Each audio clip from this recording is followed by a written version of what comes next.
there, folks. Welcome to Psych Attack. I'm Dr. Jazz MacDonald. Today, I'm really excited. I'm catching up with Dominique Barker, and we are going to do a deep dive on project management. Dom has a wealth of experience in leadership and in project management. And, I don't think you're ever too old to have someone to look up to. And when I grow up, I want to be just like Dom. Dom, thanks for joining me. Great to be here, Jazz, and absolutely no pressure after that intro. Thank you.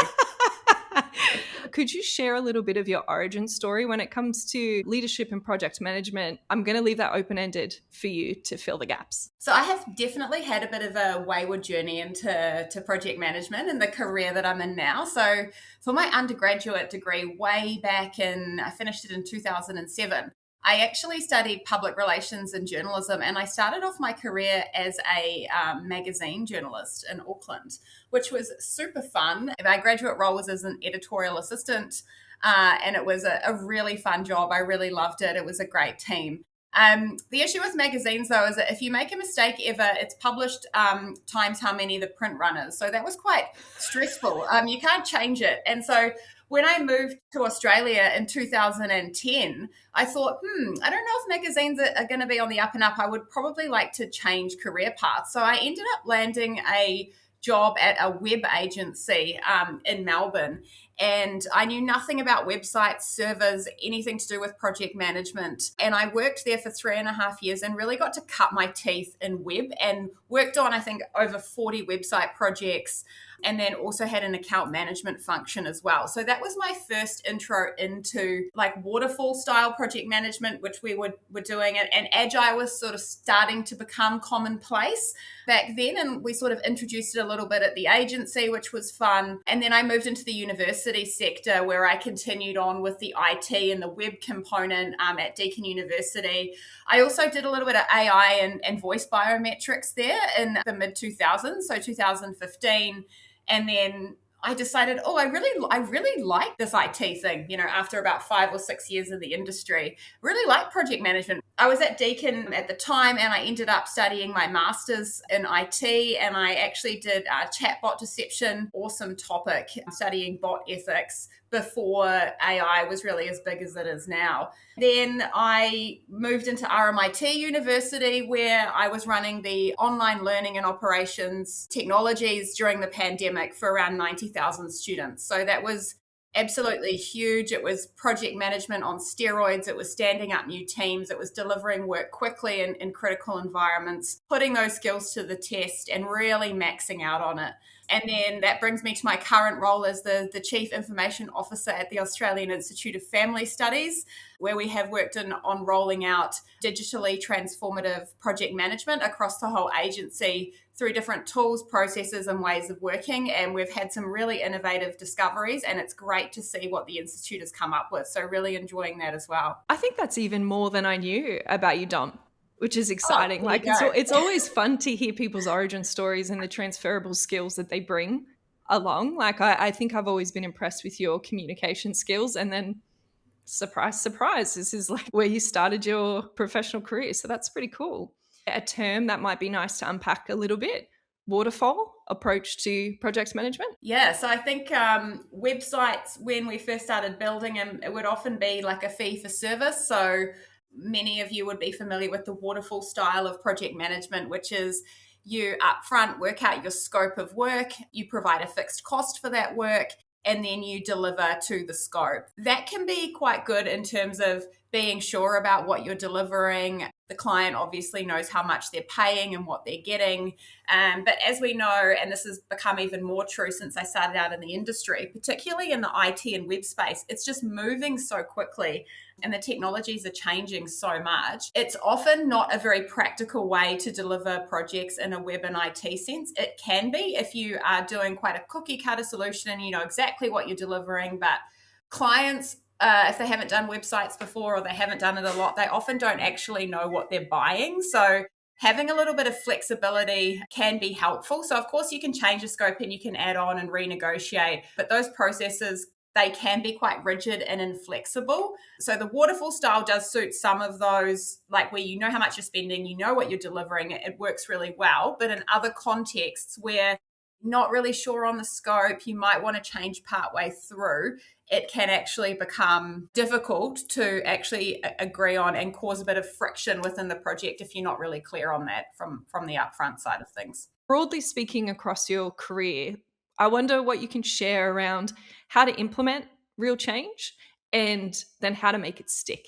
I think one of the biggest things that I've learned is that when you're making change, and especially institutional or large scale change, is you really want to find those early adopters. Who are those people around you or within the organization that are really excited by the change or are already kind of partway there that you don't need to convince? So getting those people and really helping them to form a community of practice or a champions group can be really helpful to build momentum for the change. And that means that as a single person, you are not feeling very overburdened by having to do all of that change work yourself. The pitfalls that can often happen in change is that upfront, people might actually spend a lot of time on the detractors early on, and that can actually take up a lot of energy and move you away from your core focus. But instead, if you really focus on building that community of practice, building that champions group, they will actually go out and establish those pockets of excellence and help you to drag in other people. So that is really good in terms of momentum building when you're doing large scale change. That makes me wonder about the balance of hearing the detractor voices and those champion voices. Do you have any kind of tips or insights around that? Well, you're always going to have the detractors. And one of the ways of thinking that I have developed over time, and especially with the large scale advent of AI, has been around quantum thinking. So, going into a big change or body of work that you are going to have detractors.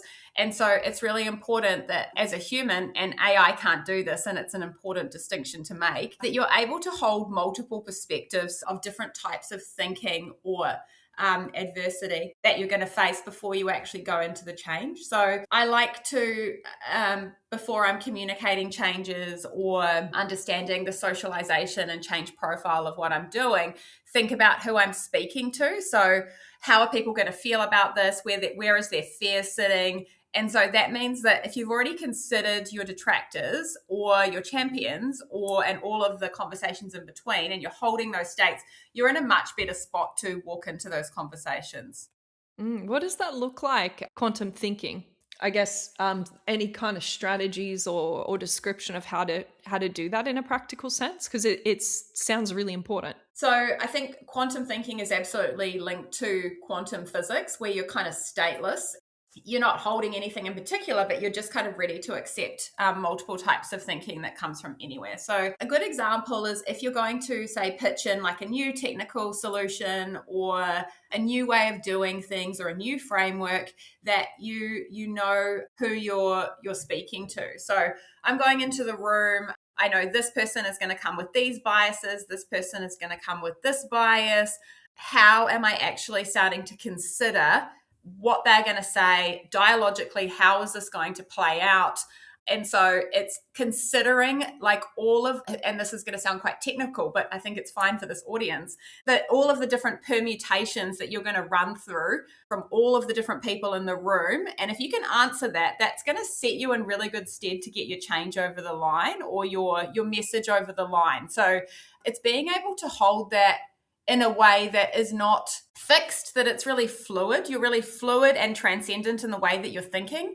And again, this is where I double down and say that AI has made us more human, because these are the parts of us that we can develop really well in our leadership roles in terms of the thinking and the way that we approach things. Is it like a bit of a Schrodinger's box kind of a situation? Like whatever change you're coming in with is like simultaneously feasible and not feasible based on the information that you're getting from the group of people in the room or the key stakeholders in the house? It's exactly that. It's like both can be true and everything else in between, right? You should start from the lens of I'm going to have detractors in this, but almost putting them in a box and going, yep, I'm ready to respond to the detractors, but I'm also going to focus on this momentum and this pull that's really going to bring us along on the journey. So, yeah, it's an interesting one. And then what you can pull from the key messages or concerns from the detractors to evolve the vision or improve where you're going with the project. That's right. And allay some of those fears, myth busting.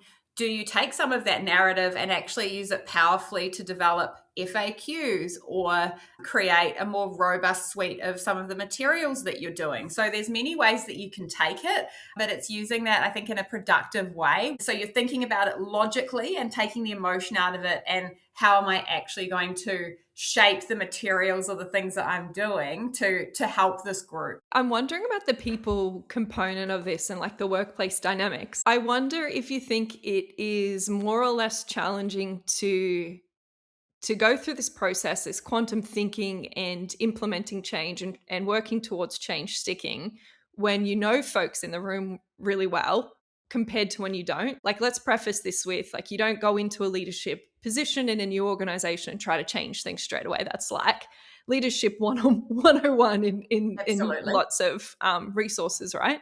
But I do wonder, I guess, about the level of size of the organization, the level to which you already feel comfortable or know people, and the chance for surprise of like thinking. A risk might be of thinking that you know how certain people will respond, and the importance of, I guess, quantum thinking, even with folks that you know really well. They might surprise you or have a take on something that's quite different. I would assume that if you know them really well and you've got a good relationship with them, that you're going to have an undercurrent of trust there, which means that even if you do have a difference of opinion, that you can come back from it really quickly. So that I'm less worried about. Like, I feel like if you know, like, especially in tech teams, it's very normal, and we try to keep our structures quite flat so there is an opportunity to challenge the thinking, because you can have quite specialized skill sets within technology and they will all bring a slightly different view.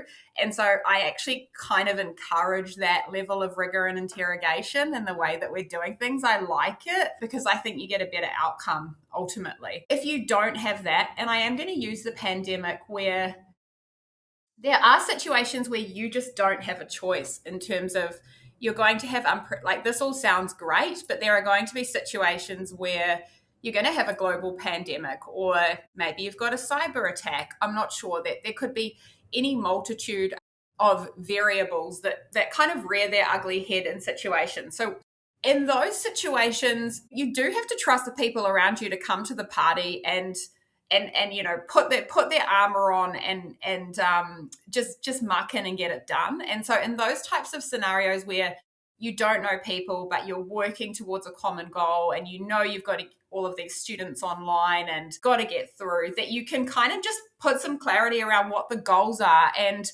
explain that it's hard and we're just going to have to get this done. So there absolutely are situations like that where it's very, very messy, very difficult, and you don't know what's going to go wrong because you haven't done it before. I think what you're hearing here, Jazz, is probably the common theme of trust is you start from 100% trust no matter what. So if you've got the trust already there, you've probably got a better platform to have those, you know, interrogating disagreements. But if you don't have the trust, you don't have the relationship, do it anyway and see how it pans out. So I think the answer is almost like still the same. And, you know, you might actually see people at their best and their worst, and that builds trust really quickly. I think it's a valuable reflection to have that even if you don't know folks and you're thrown into a really ugly situation, you're going to learn about each other real quick. You're going to form that relationship really fast. Yep. And some of the time people will just say, look, I just can't do this. It's not for me. And that's okay as well. There are limits. And I'm thinking back to the pandemic and some of the difficulties that played out there in the teams, and how hard it was to be pushing systems to their limits, where you've suddenly got, you know, thousands of people online, you're having, you know, budgets slashed, all sorts of things, and just saying, look, we've got to do it. There's no one else to do it. We're here. We've got to get it done. So that is really challenging in those like emergency situations. That makes me think of something that you have opinions on that I'd really like to hear, which is failing fast and failing forward. So failure is probably the most valuable part of leadership and being successful. And so it's failing fast, I think, it was move fast and break things, which was a term that was, or a cultural norm at Facebook. I think it's kind of come out of there. Pretty commonplace in tech these days to fail fast. And what that means is that you kind of you're out there to break stuff, and then you're rebuilding the system in an anti-fragile way so that it's stronger, right? So this kind of ties back to what I was saying earlier about having people challenge you and challenge the thinking all the time, because it kind of plays into that. So you are picking up, like, is this going to fail? Why? What do we need to do? Or what have I learned from in the past? And really clear role clarity. Like, do people know what their role is in this failure? And also creating a safe space for failure as well. So if you're innovating, failure is kind of part of that. If we get it wrong, and harking back to my magazine days, it's okay, it's technology, we can just change it. So it doesn't matter, is that you just kind of, like, iteration is just really another word for failing and changing. We're failing and changing, we're failing and changing. And failure is probably too strong a word, but it's, you're kind of picking up on those like small errors or making changes. Those failures are always what I go to first to go, oh gosh, I've done that before and that was terrible. I'm not going to do that again. Or, oh, I've seen this before and I know what could happen, so I'm going to avoid doing X, Y, Z. So taking those learnings into the future is important. And when I think of the failures, they're not really so much around like technology implementations. They're more around how I've managed people or relationships, or how I've kind of gone about passing on messages or bringing people on board, like trying to force people too quickly, not engaging with them early enough, or not being clear to team members what their role is in a project and them getting confused, and that creates friction. So getting those right is really important in terms of failure. But yes, the failure mostly has always been, like working through those cultural norms and understanding that. Because if your people are empowered and have agency and know what they're supposed to be doing, that's going to set them in really good stead for success. For sure. Changing that cultural aspect, a big influence of culture and how people will approach failure, how they'll approach an upcoming project is, the leadership in an organization. So like maybe we should unpack a little bit the role of executives or senior leaders and getting that kind of sponsorship. Yes, and I have had some great leaders. So I have many good examples that I can point to.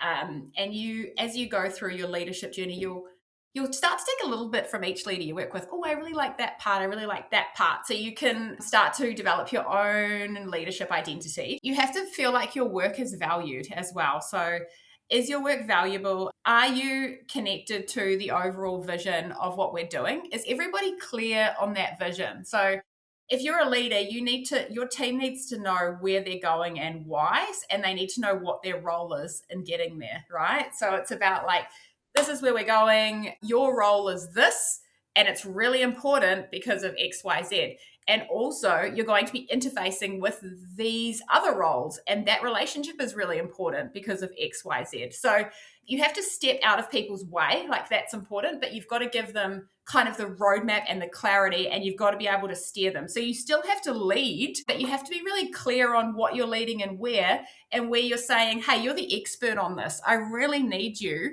to tell me what's going to happen with the cybersecurity profile because you're the expert. What do you think? So you're giving people space and time to step into their expertise. And I have absolutely had that. And I have had also very good and timely feedback that has been very useful. And feedback like very nuanced feedback where you'd want to develop, like, pull back on this, like pull back a little bit here, or lean in a bit more here, or I liked how you were really forthright there. That was really needed. So kind of really nuanced and timely feedback. And you'll get more of that as you go through your leadership journey if you have good leaders where they're really willing to give you that feedback. And feedback is hard to take. I will admit that I still find it difficult, but I think I handle it well because I know that as a leader, it's hard to give feedback, and that a leader wouldn't be giving me feedback unless they were really invested in my development. So I always take it in the spirit that it's given. So that's an important thing as well. That's so true, and not generally what we think about when we get feedback. It's like, defense, or you've missed the point. Like, that's not what you're trying to do. And then if you step back and go, oh, yeah, okay, I'm getting that feedback for a reason. Maybe I wasn't as clear. Maybe this perspective. That's, I feel like sometimes where the conversation sometimes ends about feedback. So thinking about the fact that it is actually really hard to give. And if you didn't care about a project or about a person who was reporting to you, you just wouldn't. You just wouldn't bother having those hard conversations. Feeling like those uncomfortable feelings that you just described when you get feedback is totally normal. So, like, of course, you're going to have this like instant reaction where you're like, oh, I'm getting that is so normal and it won't go away. So it's just learning to just sit with that uncomfortableness. And I think some of the leadership conferences I've been to recently have really just been about how good you are at sitting with uncomfortableness. Projects off track, tying it back to project management, when that's off track, can you really sit with that uncomfortableness? Do you know what to do? Can you hold those states where you're like, I'm feeling uncomfortable, but I'm still going to do something about this? Often some of the questions I get are like, how do you deal with these feelings? And it's not so much dealing with the feelings. You're still a human. You're still going to get the feelings. It's just about, and I know you know this, but yeah, being able to just kind of sit with them in those difficult and those difficult spaces is really important. Being able to sit in those emotions, is it just about almost quantum thinking of like, okay, I'm conscious of my reaction to this, but I'm also hearing your feedback. How do these sit in the same place? But having a veneer of like, okay, like super professional, or do you think there's an aspect here where to what extent can you be human and show that response at the time? Yeah, I mean, I think it's unnatural to be like completely devoid of any kind of visual emotion, happy, sad, angry. So yeah, self-regulation is important in any context in life. Are we always all good at it all the time? No. Some people are naturally better at it than others. It's knowing when to, and this is hard and I haven't nailed it, but I think it's important, is when to deploy certain emotions. Sometimes you might feel like annoyed about something, but you're making a choice to go, actually, in the bigger picture, tying it back to your strategy, your alignment, that's actually not that important. So I'm just going to let it go. And then other times you might show a bit more assertion. And it is important that as a leader, you can show assertion to be able to kind of get your message across. If it's important, if it's going to be, then sure, absolutely, you can show those emotions. And those can be a real strength as well. So if you are a really assertive person that you're sometimes told, oh, you're a bit aggressive there, that's okay. Just deploy it in another way. So I don't really believe in strengths and weaknesses. I just believe in like where you deploy certain qualities or attributes that you have. And so I think with keeping everything in is unnatural and not authentic and will not build trust. So don't do that. But being together, like as a, and steady is important as a leader, that you're not going to be all over the place emotionally. But yeah, knowing when to effectively deploy the emotions so they have real impact. I think that's a nice framing of you're not going to get it right, but being authentic to yourself and making sure you're deploying in a way that's beneficial for, like, what's the purpose? Why are we in the room? What are we trying to work towards? Yeah, I like that, because I think sometimes like the risk maybe on the other side is to maintain positive working relationships or a perception of like a professional, non-emotive approach to things. Like I can think of times in my career where I've raised things and I feel like I'm being really detached and clear and like logical about what a concern is, and then having the response of like, oh, that's really, you're a perfectionist or you're too emotional about this thing. So I think sometimes you learn or you're pushed towards not standing your ground on things or being firm. And a risk with that is when things really don't go well, maybe you weren't firm enough to say. It's not just a difference of opinion. It's like there's a bigger risk here that maybe I'm not communicating as clearly as I could. If you try to dissociate too much from like what you're saying from like how you're feeling, that's just not going to fly, right? That's too difficult in the moment to be able to do that, because humans are emotional beings. You can have like very robust discussions with someone, but knowing that there's no kind of personal attachment to it. So I often do take that view, like that I'm just discussing this one thing in this context and that's it. Like that is the thing. And then it will just be completely move on. You're there to discuss a topic and nothing more than that. And I would have very robust discussions with people who I respect a lot. And that's part of the territory is being able to have those very intellectual, rigorous conversations, but both of you know that you're working towards a common goal. So that's got to be there, right?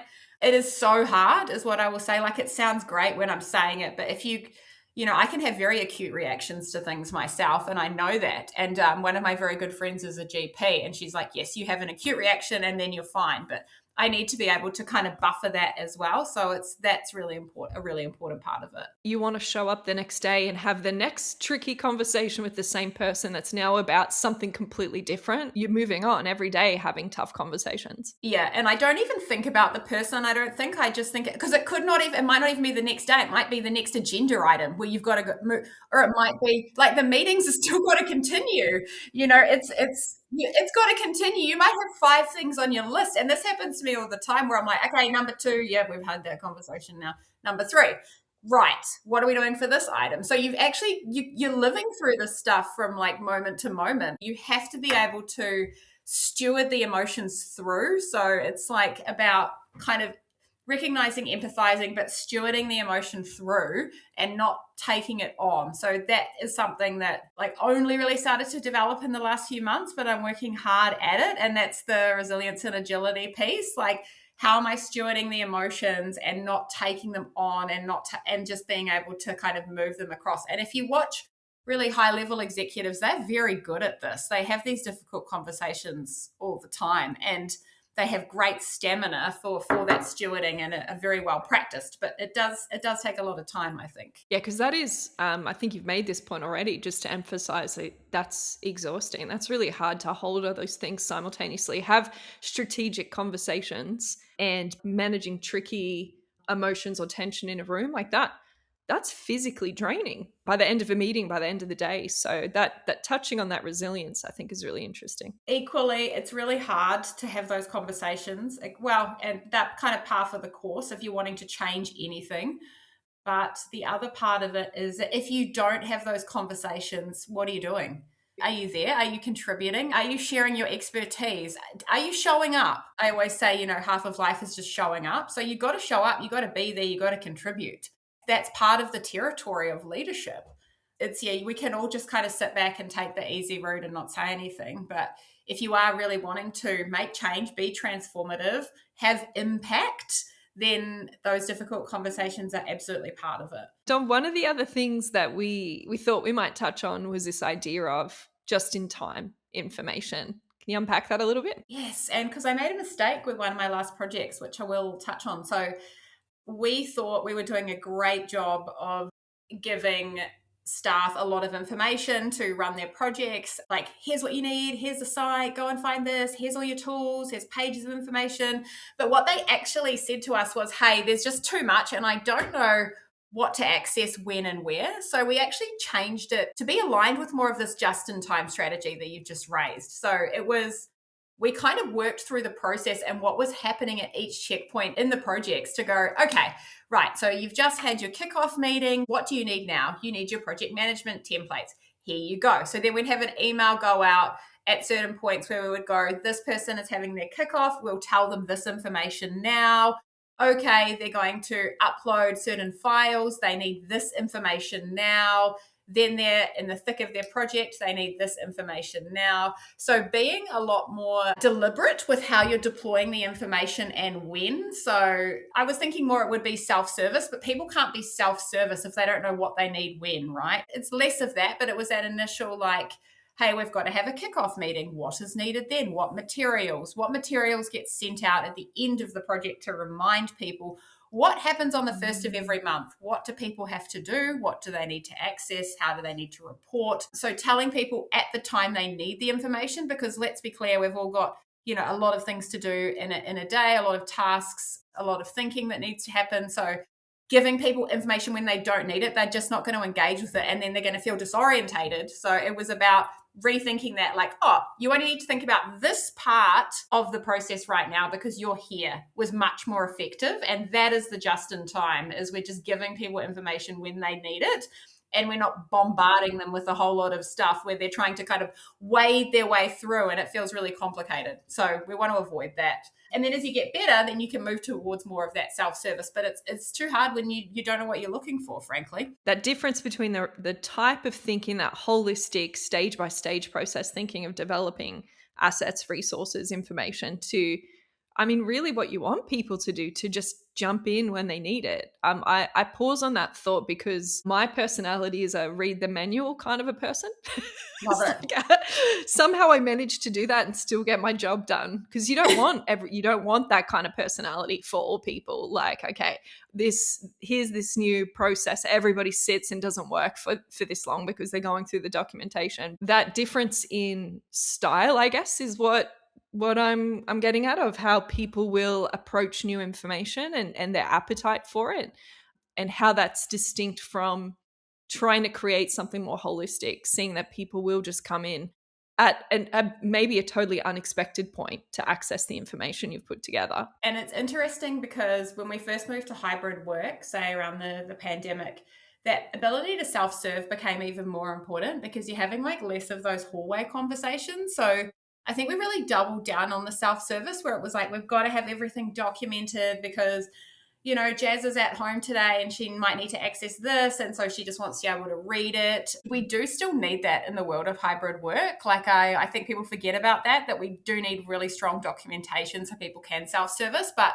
we also need to make sure that we're not giving them information when they don't need it as well. So it's a difficult balance, and it's a tension that we have to walk, I think. Do you think we still have many folks who just, no matter how much self-service you have, they just want to talk to somebody? They just want someone to tell them and show them how to do it? Absolutely. I mean, we're humans. Humans like to talk to humans, right? Well, I do. When I talk about delivering digital transformation and making it stick, one of my key points is have a human available. So when we first moved to our new way of working, we just had a person whose part of their role was just to answer questions about project management. You could just email them, you could talk to them, you could meet with them, and you can just ask them questions.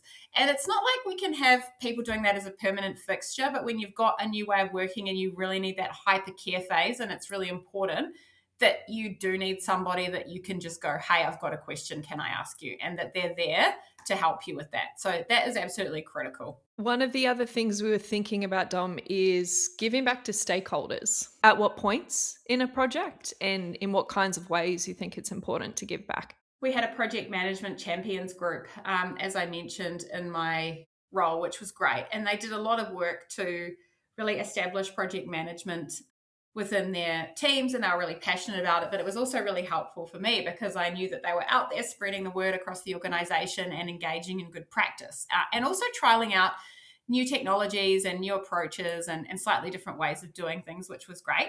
So at the end of the PDR cycle, I actually wrote like, hey, this is what this group has achieved. And I sent it out to everybody so they could consider putting some of those parts into their PDR.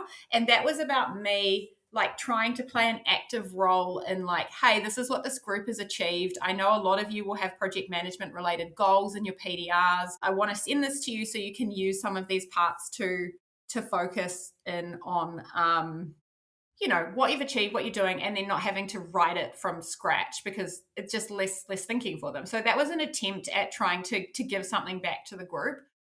When I did PR at university, one of the major things I remember from my degree, and it's such a basic thing, is that it's just thank everybody. So it's always about like, thank you for this, thank you for that. And I do that a lot in my personal life as well, where it's like, thank you, like constantly saying thank you. We don't do enough of it. And it's so easy to. I mean, information is so instantaneous, but thanking people, thank you for your effort.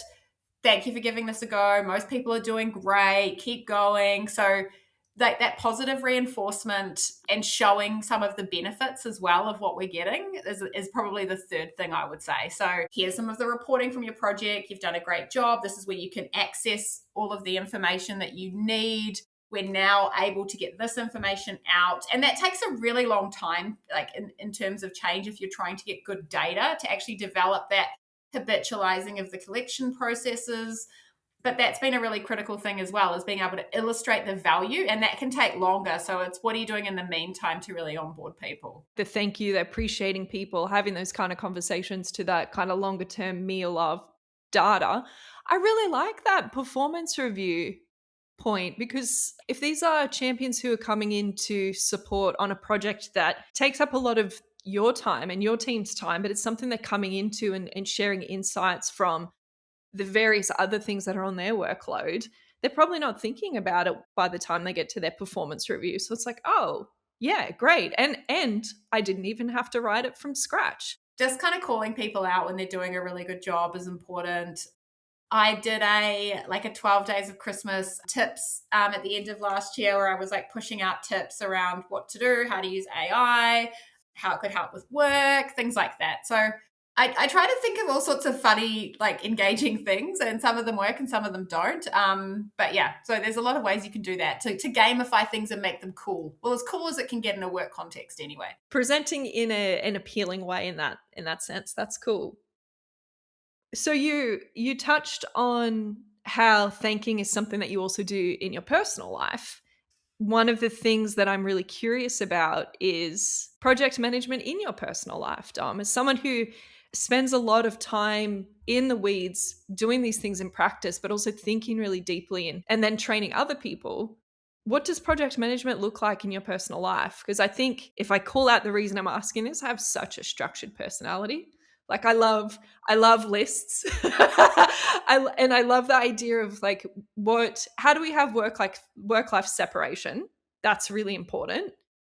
But there's transferable skills from both. So I'm really curious about what project management looks like, how that's helped you like level up in your family and in your personal life. I grew up with a mother who was highly organized, and I think I've just kind of, and she had 4 children, so I get it. Yes, you too.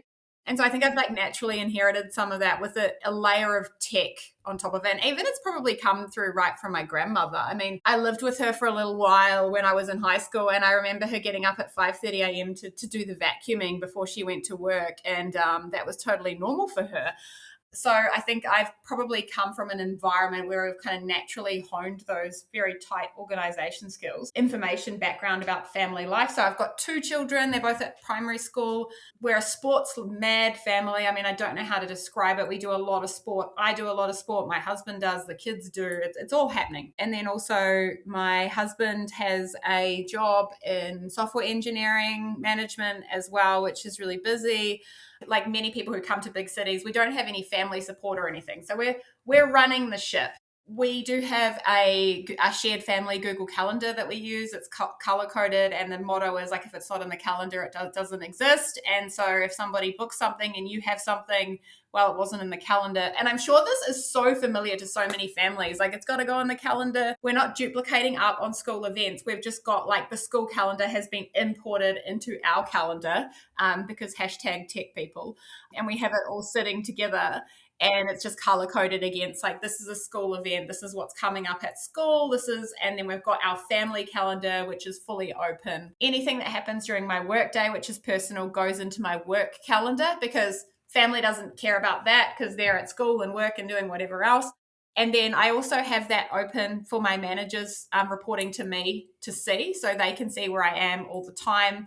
So I like to have transparency within the work context as well of what's going on and where I am and where I might be available if they need me. So I have certain days where I do certain things at home, and this sounds really funny, but today is Monday, so I'm going to be cleaning the floors and washing the floors because that's what I do on a Monday. I have certain days where I change sheets. I have certain days because I can't get all the cleaning and the house like stuff done on one day. And then my husband, because we split things 50-50, he takes care of all the cooking and the groceries. And so that's all quite divided. So he does all of the food stuff and he does some of the washing stuff. We will do pickup. So we kind of know on this day I do it, on that day. And so and then we have some which are more of a gray area and have more flexibility, which is quite difficult. So I think we're probably naturally, it sounds great, but it's absolutely not. It's like, there's just not enough time and we are probably overloaded in spots, but we just kind of accept, I think, that when you've got a young family, it's just a busy time of your life. It just is. That's how it is, and it won't always be like that. But while we're in it, we're just going to give it a red hot go. So the kids are going to, they're going to get opportunities. We're going to get opportunities. I know we talk about this whole have it all thing with women, and it's not about having it all. It's just about what do you want is the question. What do you want? And so I want to see the narrative shift a little bit more towards that. But my husband is also naturally organized, so that helps. So we've both kind of got that sort of mindset but even still, it's difficult. So I do really acknowledge that. Thinking about, I guess, developmentally of your family, that's like you're talking about being in a hustle phase, like earlier in your career. I'm sure you and your husband had experienced like when you're willing to just hustle and everything's about work. As someone who doesn't have kids, thinking about having young kids as a hustle phase, I think is really interesting of what are your key priorities right now. But also I like that you're talking about having specific days for tasks, because I think one of the traps when it comes to things like laundry and cleaning floors, there's no end boss. Like you can do all the laundry in one day or every single day, it's going to keep coming. So I really like that, providing that scaffolding of a regular cadence, and you get through what you get through on that day. I do want to say though that just with the house stuff, like I'm often told by visiting family members that I'm really bad at laundry because I literally just throw it all in the machine. I don't sort anything. I just chuck it in, and I've got a mix setting and it just goes in and I just put it on because I'm like, the laundry's going to get washed. That's it. I just don't have that kind of time, and it's not a good use of my time. So I am quite careful about where I spend my time. I'm like, that's not a good use of time. It is not a good use of time for me to sit there sorting out laundry. It's all going to get washed. It's probably going to be fine. And if it's not, then big deal. It just doesn't bother me. But if it really bothers you, then you should do it. Because I still iron. I really like ironing because that's like important to me. It's like, I don't know why. I just like I like my tea towels to be ironed. So it's like, but if you don't care, then just don't worry about it. Just like let it go. Like don't worry. So it's what is your kind of threshold for tolerance for certain things. I think that's important too. Yeah, and if it's not going to get done otherwise, like what's the MVP? What's the minimum viable product that you can do and be happy and move on to the next thing? I still do think it's important to show up. So I really value that. So if I say I'm going to be somewhere, am I actually there? Like the kids get to all of their practices. That's really important to us as a family, that if they're part of a team, that they're showing up, that they're doing that. What are you going to prioritize? What's important to you? What's important to your family? What do you value? And then holding those things, and that should steer where you're going. I see absolute direct parallels to running a project at work. Where are we going? What are the things that we need to achieve? What are the nice to haves? What is this shit is out of scope. Like we just know. Yeah. Yeah, like sorting the washing is definitely out of scope. That is scope creep, Jazz. It's scope creep. Yeah. Anybody wants to criticize for that when they visit, you can say that's not a limitation. That was never an intention of the project. No, I'm a bit busy doing other things, more important things. So yeah, we don't have enough women in tech, so I'm flying that flag. So there you go. Yeah, you are busy. You are busy. And I often will see on LinkedIn and various, or even just in having conversations with you, you've always got stuff on. So last month you presented at the Women in Tech Fest. Yeah. And I guess this would be a really nice point if we can pause and say, what other things do you have on or you've previously done? Where can we point folks to other Dom goodness to learn from the insights you've developed? Yeah, so there are a few things that I've got on the go and a few things coming up. In July, I am in Canberra on a panel at the Data Governance Summit. So I'm really looking forward to that. I'll be talking about AI, which is one of my favorite topics. So that'll be a great conference. So head along to that. Recently, I was at the Women in Tech Fest in Sydney, which is always a great and I would say almost life-changing event for the types of speakers that they have there. And I spoke about resilience and agility. So some of the concepts that we've had today, where you can see that resilience narrative coming through. And also, I think some of there's been a few interviews floating around on quantum thinking and my approach to that as well. So we can certainly share those out as well with the audience. Beautiful. So we've got some links I can pop in the show notes. Mm-hmm. Definitely. Lovely. Yeah. Lovely. As a way to maybe round out the episode, Dom, I wonder if there might be other resources that you've found particularly insightful or useful in your career that we can point people to, like books or talks or whatever it is. Yes, there are a couple of fantastic books, and I will mention one of the books is called Bad Change, and it's by a previous colleague. I will get Jazz to link it. It's an Australian author. It's really cute comic strip around bad change, and it's really fun and great. So I will link out to that. And also my favorite project management book is by Evan Laybourne. He's an Australian agile enthusiast, and the book is called #NoProjects. It's written quite a few years ago, but lots of the project management approaches that I engage have been influenced by that book, which I have just found really useful. So I will share those as well. And one other one that I will mention is The Intangibles of Leadership. Is a great book that set me on my leadership journey. I think probably one of the pitfalls, though, when I read that book was that I tried to do everything in the book. And then someone pointed out to me, you can't be perfect. And I thought, yeah, that's fair. Because I felt like, oh no, I don't have this, so I need to develop that more. And they're like, yes, you're not going to have everything and you're never going to. And I thought, yeah, that's reasonable. So read that book, but I just caution you to be a curious observer and don't worry if you don't have everything, because nobody does. And that's actually becomes part of your quirk as a leader as well, and part of your leadership identity. So I will share those out, Jazz. Yeah, beautiful. I laugh because I fully relate to that. It's like, okay, this is the checklist that I have to actualize. But to acknowledge, like, actually we need people with different levels of skills in different areas, and team up with other people if they're stronger in one thing than you are. So yeah, that's a nice thing to share. I think one of the things was wisdom, and I was like, oh no, like I've already been doing my career for like 10 years. Like, how I'm not Dumbledore here. Like, how wise can I really be? So so just read it and just things will develop, and that's great. Where do I buy this? Pardon? Where do I buy wisdom? How do I download it? I know. I was like, how do I get that? Oh, you just mean I have to wait 20 years and I'll acquire it? What? I need it now. So definitely those types of things, like, don't, it's the typical female thing where like, nope, I don't have that. I can't be a leader. But it's not, no, you absolutely can.